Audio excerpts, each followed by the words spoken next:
Di video sebelumnya menceritakan Xian dikepung oleh 3 Raja Naga, yaitu Raja Naga Barat, Raja Naga Utara, dan Raja Naga Selatan.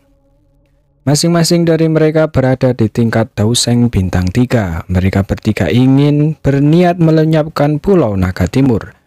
Akan tetapi Xian tidak akan membiarkan itu terjadi dan menolak untuk tunduk. 3 Raja Naga itu demi memuaskan rasa egois mereka bahkan tidak ragu-ragu untuk memecah belah Pulau Naga dan bahkan melenyapkan rakyat mereka sendiri. Oke, tanpa basa-basi kita mulai kelanjutan dari ceritanya. Akan tetapi sebelum lanjut, buat kalian yang baru bergabung jangan lupa like, subscribe, dan aktifkan lonceng agar tidak ketinggalan update video terbaru dari channel ini.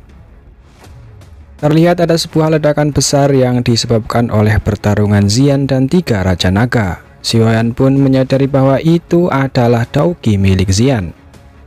Xian dan yang lainnya pun dengan cepat menuju ke arah Xian, berada untuk membantunya. Akan tetapi di tengah-tengah jalan Xian dihadang oleh bongkahan batu yang sangat besar, membuat Xian pun harus berhenti menghindarinya. Segera seorang pria besar berwajah hitam dengan tubuh seperti dilapis oleh batu, pria itu memiliki ekspresi ganas. Tiba-tiba saja dia melemparkan pukulannya ke arah Xian. Kekuatan menakutkan itu menyebabkan udara dalam jarak 1000 kaki lenyap dalam sekejap. Ekspresi Zuli berubah saat melihat pria berwajah besar hitam itu. Dia buru-buru memperingatkan Xian, hati-hati, dia adalah komandan pertama Pulau Naga Barat, Guanmo. Dia memiliki kekuatan Daoseng bintang 2. Xian pun tidak memperdulikan dia itu siapa. Dengan cepat Xian mengeluarkan jurus King Kong Glass Body. Tubuhnya tiba-tiba membengkak dan berubah menjadi raksasa emas yang tidak kalah besar dengan Xuanmo. Tabrakan pukulan pun terjadi. Xuanmo terlihat sedikit terpukul mundur. Enyahlah. Raungan marah Xian yang seperti guntur itu tiba-tiba meledak di langit saat bentrokan terjadi. Di saat Xian melawan Xuanmo, Komandan He King dan yang lainnya bergegas pergi untuk membantu Xian. Akan tetapi di tengah-tengah perjalanan tiba-tiba suara gemuruh dan gempa terjadi. Batu besar di mana-mana sehingga menghalangi He King dan yang lainnya. Setelah bentrokan pukulan antara Xian dan Xuanmo, mereka berdua terhuyung-huyung mundur. Xuanmo berkata, "Bocah, kamu sebenarnya itu siapa? Masalah Pulau Naga kami bukanlah sesuatu yang dapat diganggu oleh orang lain." Xian mengabaikan bacotan dari Xuanmo, matanya tertuju ke arah belakang Xuanmo. Tiba-tiba ada suara terdengar tepat di belakang Xuanmo. "Xuanmo, kau benar-benar tidak berguna. Mengatasi beberapa bocah kecil saja tidak becus, apa harus kami yang turun tangan?" Sontak ada sebuah pusaran merah seperti gerbang masuk terlihat di belakang Xuanmo. Ada 2 orang lelaki tua berjubah abu-abu. Keduanya tampak sangat tua, mata mereka terlihat sangat mengerikan. Jelas mereka bukanlah orang yang penyayang. Mereka adalah ketua pertama dari Pulau Naga Barat Zhuwu dan ketua pertama dari Pulau Naga Selatan Lisan. Setelah melihat kehadiran 2 lelaki tua itu, Xiaoyi dan tetua suku Piton pun kaget karena mereka berada di tingkat Daoseng bintang 2 tingkat menengah. Tiba-tiba salah satu lelaki tua itu mengeluarkan tangannya hendak menyerang Xiaoyan dan kawan-kawannya. Serangan itu seperti jarum yang melesat dengan cepat menuju ke arah Xiaoyan dan yang lainnya. Tiba-tiba saja semua pasukan dari berbagai pulau naga langsung mengepung Xiaoyan dan yang lainnya. Mereka berniat menghabisi Xiaoyan dan yang lainnya supaya tidak bisa membantu Xian. Akan tetapi mereka tidak gentar dan berniat ingin bertarung sampai titik darah penghabisan. Melihat teman-temannya yang begitu berani, Xiaoyan pun menjadi sangat bersemangat. Xiaoyan mengepalkan tinjunya dan ingin bertarung bersama-sama. Seketika Xiaoyan melesat ke depan dengan menggunakan jurus King Kong Glass Body-nya. Semua pasukan musuh pun kaget karena tiba-tiba ada sesosok raksasa yang menuju ke arah mereka. Xiaoyan pun langsung memukuli mereka semua. Di sampingnya, Xiaoyi juga menggunakan racunnya untuk membunuh para musuh. Tetua suku Piton mengeluarkan 2 ular raksasanya dan He King di sampingnya menggunakan tinjunya untuk menghabisi para musuh. Setelah beberapa menit, Ketua Zulim menyuruh Xiaoyan agar cepat pergi membantu Xian, biar yang di sini diurus olehnya dan teman-teman Xiaoyan. Mendengar itu, Xiaoyan pun mengiyakannya dan menyuruh mereka agar berhati-hati. Seketika Xiaoyan pun langsung mengeluarkan sayap tulang putihnya dan langsung bergegas menuju di mana Xian berada. Akan tetapi sebuah tangan batu mencoba menghentikan Xiaoyan. Terlihat sudah ada 3 komandan pasukan Pulau Naga yang mengepung Xiaoyan. Mereka bertiga tidak akan membiarkan Xiaoyan lewat dengan mudah. Guan Mo dengan sombongnya berkata, "Hai bocah ingusan, jika kau ingin pergi ke istana naga, kau harus melewati kami dahulu." Sontak membuat Xiaoyan merasa sangat jengkel. Dia langsung melesat ke depan mengepalkan tinjunya berniat ingin memukul muka jelek si Guan Mo. Akan tetapi di saat Xiaoyan ingin menyerang, ketiga komandan itu langsung mengeluarkan energinya. Serangan mereka pun melesat menuju ke Xiaoyan. Serangan itu seperti kilatan yang menyambar. Xiaoyan dengan lincahnya mencoba menghindari serangan itu, akan tetapi ada cahaya merah yang berada tepat di depan Xiaoyan. Cahaya merah itu langsung menghantam Xiaoyan, disusul dengan serangan lainnya. Semua serangan itu mengenai Xiaoyan. Terdengar Xiaoyan merasa kesakitan. Setelah serangan mereka berhasil mengenai Xiaoyan, mereka menjadi besar kepala karena meremehkan kekuatan Xiaoyan yang hanya segitu. Akan tetapi Guan Mo merasakan ada sesuatu yang salah. Tiba-tiba saja Xiaoyan melesat melewati mereka berdua. Xiaoyan tidak ingin meladeni mereka dan ingin cepat-cepat ke tempat Xian berada. Akan tetapi sebuah cakar naga es mencoba menghentikan Xiaoyan. Cakar itu menangkap Xiaoyan dan membantingnya ke tanah. Setelah Xiaoyan terjatuh, mereka kembali meremehkan Xiaoyan. Akan tetapi tiba-tiba saja sebuah tangan muncul di mana Xiaoyan terjatuh. Xiaoyan keluar dari tanah dengan energi ungu yang sangat besar. Dia berkata, "Sebenarnya aku ingin menghemat energiku untuk membantu Xian, tapi karena kalian terus menggangguku, tidak ada pilihan lain selain membantai kalian semua." Mendengar ocehan Xiaoyan, mereka bertiga pun kembali menyerang. Xiaoyan terlihat mengeluarkan pelindung ungunya dan memantulkan semua serangan 3 komandan itu. Semua serangan pantulan itu mengenai mereka bertiga. Mereka kaget dan tidak percaya bahwa seorang dosen bintang 1 dapat melakukan hal seperti itu. Akan tetapi itu semua bukanlah tindakan Xiaoyan, melainkan orang lain yang membantu Xiaoyan. Tiba-tiba saja 2 sosok muncul di hadapan Xiaoyan dan Guan Mo. Mata Xiaoyan sangat serius ketika dia mempelajari kedua pria tua ini. Berdasarkan perasaannya, ia bisa mengatakan bahwa keduanya sedikit lebih kuat daripada Guan Mo. Mereka berada di atas kelas Daoseng bintang 2.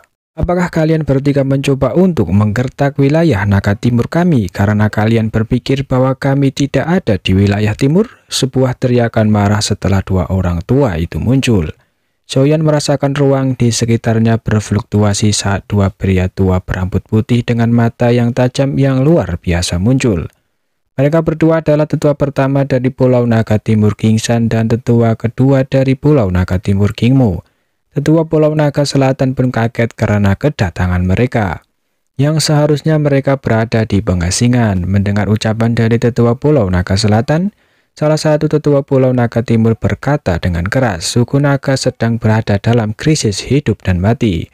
Jangankan pengasingan, bahwa jika kita sudah mati, kita akan kembali dari kematian dan mengeksekusi sendiri pengkhianat sepertimu." Tetua Naga Barat berkata, "Sudah terlambat. Melanjutkan perlawanan hanya mengurangi kekuatan dari Pulau Naga Timur. Bala bantuan dari suku Heavenly Demon Phoenix akan segera datang. Jika kau pintar, menyerah saja." Mendengar perkataan dari mereka, King Shan menjadi sangat marah.